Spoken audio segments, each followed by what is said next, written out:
कृष्ण पक्ष की षष्ठी तिथि को हल षष्ठी के नाम से जाना जाता है। इस दिन सभी माताएं बहनें संतान प्राप्ति के लिए, संतान की दीर्घायु के लिए, संतान की उन्नति तथा प्रगति और कुशलता की कामना के लिए हल छठ का व्रत करती है। इसे हल षष्ठी, हल छठ या हर छठ के नाम से जाना जाता है। हल षष्ठी व्रत भगवान कृष्ण के बड़े भाई बलराम जी को समर्पित होता है। धर्म ग्रंथों और पुराणों में बताया हुआ है कि इस दिन भगवान बलराम जी का जन्म हुआ था। नवविवाहिता ये व्रत संतान सुख के लिए करती है। इस साल हल षष्ठी का महापर्व 5 सितंबर 2023 मंगलवार के दिन हल षष्ठी का महापर्व रहेगा। इसे ललई छठ के नाम से भी जाना जाता है। इस बार भाद्रपद माह के कृष्ण पक्ष की षष्ठी तिथि का आरंभ 4 सितंबर 2023 की शाम को 4:41 से हो जाएगा, जो कि अगले दिन यानी 5 सितंबर 2023 को दोपहर 3:46 पर षष्ठी तिथि का समापन हो जाएगा। हल छठ पूजा का जो सबसे श्रेष्ठ मुहूर्त रहेगा वो प्रातःकालीन वेला से लेकर के मध्याह्न काल तक रहता है। यानी 5 सितंबर 2023 को सुबह 9:31 से पूजा का शुभ मुहूर्त आरंभ होगा, जो कि दोपहर 12:37 तक रहेगा। धर्म ग्रंथों और पुराणों के अनुसार बलराम जी का मुख्य शस्त्र हल और मूसल है, इसलिए उन्हें हलधर भी कहा जाता है। उन्हीं के नाम पर इस पावन पर्व का नाम हल षष्ठी पड़ा है। इसे हलधर भी कहा जाता है। इस दिन खेती में उपयोग होने वाले उपकरणों की पूजा की जाती है। सभी माताएं बहनें अपने बच्चों की लंबी उम्र और सुख शांति समृद्धि के लिए व्रत रखती है। संतान के सारे कष्ट और संकट इस व्रत को रखने से दूर हो जाते हैं। हल षष्ठी के दिन माताओं को महुआ की दातून और महुआ खाने का भी कहीं कहीं पर विधान है। अलग अलग क्षेत्रों की अलग अलग परंपरा है। हल षष्ठी के दिन माताएं बहनें एक गड्ढा खोद करके उसे गोबर से लीप करके तालाब का रूप बना देती है। इस तालाब में झरबेरी और पलाश की एक शाखा बांध करके उसमें गाड़ दिया जाता है। हालांकि कई जगह एक परंपरा है कि मंगलवार के दिन गड्ढा नहीं खोदा जाता है। अब ऐसे में कई लोग सवाल पूछ रहे हैं, क्या मंगलवार के दिन हम भूमि खोद सकते हैं क्या, गड्ढा खोद सकते हैं क्या? तो हम आपको बता दें कि मंगलवार के दिन आपको हल छठ पूजा के लिए गड्ढा नहीं खोदना है। यानी एक दिन पहले थोड़ा सा आप गड्ढा खोद लीजिए और बाकी अगले दिन यानी हल छठ 5 सितंबर को गड्ढा खोद करके तालाब बना करके उसमें एक पलाश की शाखा बांध करके उसमें गाड़ दीजिएगा। भगवान गणेश जी और माता पार्वती जी की पूजा हल छठ में की जाती है तथा छठ माता की भी पूजा इसमें होती है। इस पूजा के समय 7 प्रकार के अनाज चढ़ाए जाते हैं। इस व्रत में हल से जोत करके उगाए हुए अन्न को नहीं खाया जाता है तथा पूजा के बाद भैंस के दूध से बने मक्खन का अर्पण किया जाता है और मक्खन से हवन भी किया जाता है। रात्रि में जब चंद्रमा का दर्शन होगा, चंद्रोदय होगा, यानी 5 सितंबर 2023 को चंद्रोदय का जो समय रहेगा वो 10:03 का रहेगा और चंद्रोदय के समय चंद्रमा का दर्शन करने के बाद इस व्रत का पारणा किया जाता है। हल षष्ठी के दिन सुबह स्नान आदि नित्य कर्म से निवृत्त होकर के साफ सुथरे धुले हुए कपड़े धारण करें। फिर पूजा के लिए गोबर लेकर आएं और उससे जमीन लीप करके एक तालाब की आकृति बनाएं। उसके बाद झरबेरी, अमलतास और पलाश की एक एक डाली को बांध करके एक हर छठ बनाएं। फिर उस हर छठ को इस तालाब में झरबेरी, तास, अमलतास तथा पलाश की एक एक शाखा बांध करके हर छठ को तालाब में गाड़ दे। इसके बाद पूजा करें। पूजा में 7 प्रकार के अनाज चढ़ाने की परंपरा है। 7 अनाज में गेहूं, जौ, चना, मूंग, मक्का, धान और अरहर, इन 7 अनाजों को चढ़ाने के पश्चात हरी कजरिया, धूल, होली दहन की राख और होली की आग पर भुने हुए होरहा, भुने हुए भुट्टे और जौ की बाली अर्पित की जाती है। हालांकि अलग अलग क्षेत्रों के अनुसार अलग अलग परंपराएं हो सकती है। तालाब में गाड़ी गई हर छठ के पास आभूषण और हल्दी का रंगा हुआ कपड़ा रखे। उसके बाद भैंस के दूध से बने मक्खन से हवन करना चाहिए। ध्यान रहे, इस दिन गाय के दूध से बनी कोई भी वस्तु का उपयोग नहीं किया जाता है। गाय का दूध पीना भी नहीं चाहिए। गाय का दूध खाने पीने में उपयोग नहीं करना चाहिए। इस दिन केवल भैंस के दूध का ही उपयोग करना चाहिए। और हल छठ माता का पूजन अर्चन करके और उनकी कथा का श्रवण करना चाहिए।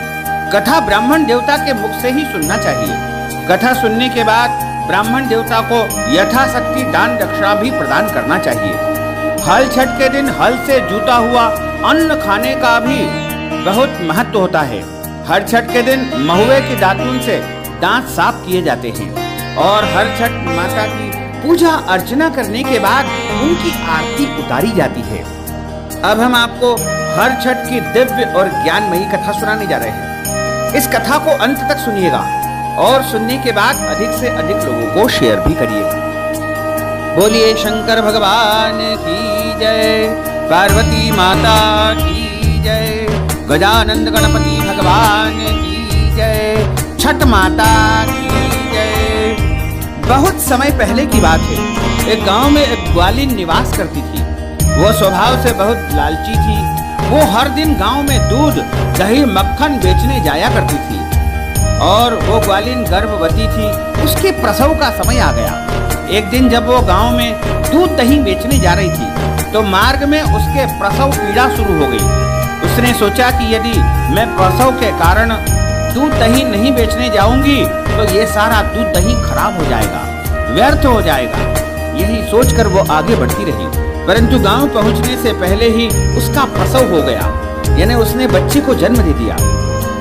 उसने झारबेरी की ओट में बच्चे को जन्म दिया, परंतु अपनी वस्तुएं बेचने के उन्माद से वह बच्चे को वहीं छोड़ करके गांव में दूध दही आदि बेचने चली गई। उस दिन संयोग से हल छठ थी। गांव वालों ने उससे पूछा कि यह दूध भैंस का है या गाय का है। आज हल षष्ठी है और आज हम सिर्फ भैंस के दूध से बनी वस्तुओं का ही उपयोग करेंगे। उसने मन ही मन सोचा कि यदि इन्हें सच बता दूंगी कि यह दूध गाय और भैंस दोनों का मिश्रित है तो ये लोग आज मुझसे दूध नहीं खरीदेंगे। इससे मेरा सारा दूध खराब हो जाएगा और मेरी मेहनत व्यर्थ हो जाएगी। यह सोच करके उसने गांव वालों से झूठ बोल दिया कि यह दूध तो सारा भैंस का है, पीवर भैंस का दूध है, इसमें कुछ भी नहीं मिलाया है। भोले भाले गांव वालों ने उसकी बात को सच मान करके उससे दूध खरीद लिया। उस ग्वालिन को आभास भी नहीं हुआ कि उसने हल छठ के दिन झूठ बोल करके कितना बड़ा अपराध किया है।